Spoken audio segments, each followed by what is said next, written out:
have Neal Polister here as well, who's in the film. You want to come up, Neal, or you take him out? No. Come on up. And Craig Deleon, the composer, is here as well. I actually cannot see any of you. Is anyone else from the cast up here? No. Cool. Do you want to talk a little bit about what you were thinking about when you wrote this? This is a project that Tom Hammock, the director, and I have been thinking about for quite some time. We both have spent a lot of time in the deserts. Tom is the son of a biologist who led Tom all over the world throughout his youth, collecting venomous creatures in the deserts all over the world. And I live part-time out in Joshua Tree. And for a long time, we've both been very interested in the water issue, obviously. And this seemed like a way we could bring the story together with a little mix-up of all our favorite genres as well.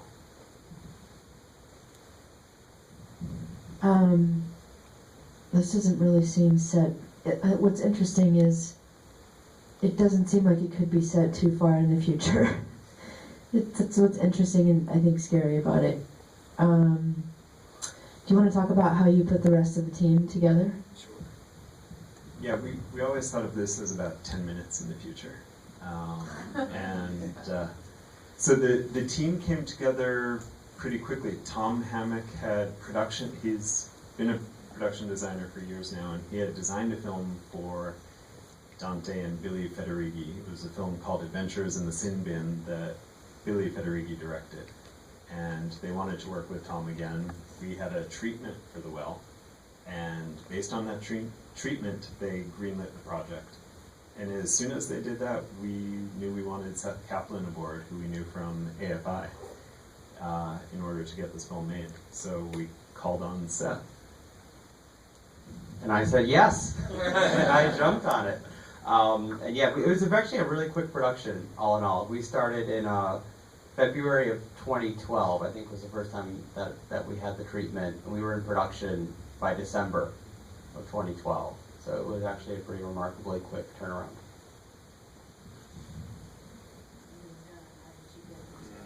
All right, so then these guys.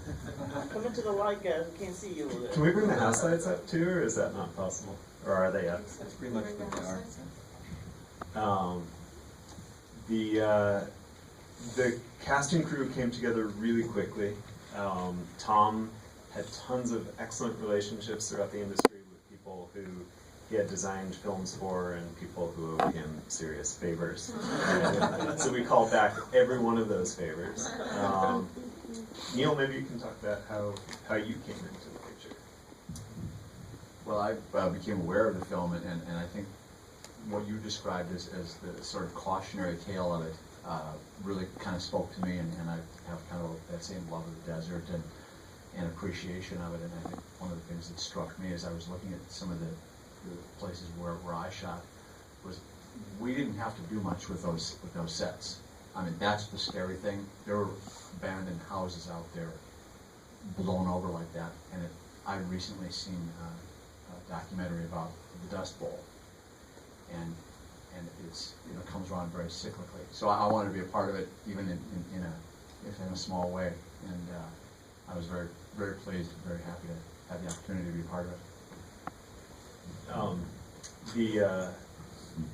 The amazing thing about those houses where we shot is, yes, they were largely abandoned, but it's also horrifying to show up on set at like 6:30 in the morning just as the sun was coming up, and there'd be a row of houses that all looked exactly like the house you just saw up there. And there would be children emerging with backpacks on from those houses and walking down this long drive to wait for the school bus to come pick them up. So this is just an hour and a half north of here where people are living in these conditions. Used to be alfalfa farms until as recently as 15 years ago, before the drought and crystal meth really savaged that part of California. Which is how we come to Craig Deleon. I was fun of being a little bit. I just picked on the bagel. We showed the film to Craig once we had a fairly advanced cut, and maybe you can talk to us. Yeah, they had a pretty advanced cut and a really, really great temp score, which is always, I've definitely come across temp scores that feel a little bit restricting, but this one wasn't that. It was definitely depicting a vision that we were able to sort of build on, and so there were seeds of ideas in there, and then we were able to say, oh, well, this reminds me of, what if the instruments were all like rusted instruments, or what if they were, what if the sound of the score was kind of a deconstructed version of a Western, or, some things I thought about when we talked about were like There Will Be Blood, and 3:10 to Yuma, but I also thought of Last Temptation of Christ was like a deconstructed,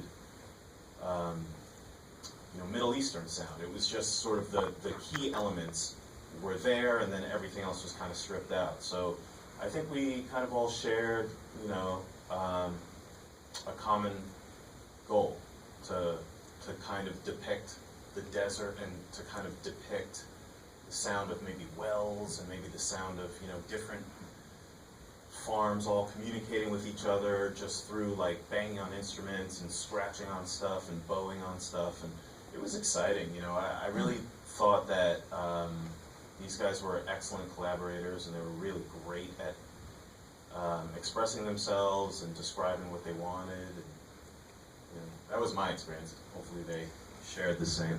Do you want to see if there are any questions? Yeah. Questions out here. Yeah, right there. Can you tell us a little bit about the samurai sword, how that came about? The samurai sword is, as I said, the film is a mashup of a number of genres, and for Tom and myself, samurai films have been a huge inspiration. And we knew we wanted her to have a sword in her hand by the end of this film, and we figured the best way to do that was to bury it with an old man at the top of the film and see how long and how hard it could be for her to go dig it up. I think that's about all I can say about the sword. The sword has a name, but it doesn't get named until later in the story. I just saw Haley Lou Richardson in the Young Kozlowski. I'm pretty impressed by her range. Can you talk about casting her, and also do you have a theatrical distribution yet? Not yet. We've been receiving, this has been a fantastic festival for us. We've received so many great reviews for this film, and we have excellent representation.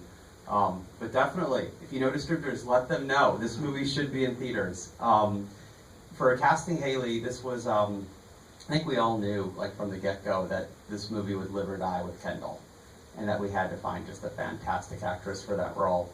And we were really fortunate. I mean, with Jacob and Tom did All the Boys Love Mandy Lane, and with what that film had done for Amber Heard, this was a very sought-after script, and we had a lot of access to fantastic actresses. And yet we opened up the search. We actually just went on the internet, just onto like LA Casting, and Haley was the first audition of our second day of casting. And it's so cool when someone walks in the room and it just is the character. We'd spent, almost a year with Kendall just on paper, and it was cool to have someone walk in and take it. And it did take some convincing, because there was really some outstanding other actresses up for the role, and with financiers, that obviously is always a consideration. She had previously been in a Arizona fire safety match commercial. It was fresh, but she handled the matches. Really nice. pro, totally professional. But yeah, every time she auditioned 3 or 4 times. Yeah, callbacks, and every time everyone came in skeptical, like, who's this girl from Arizona? And they left the room, that's her. And then I got really lucky. Got to work with her twice.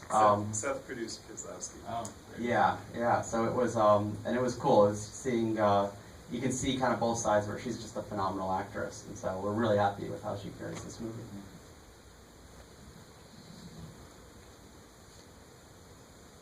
Can you describe the locations a little more? Is this up Antelope Valley or?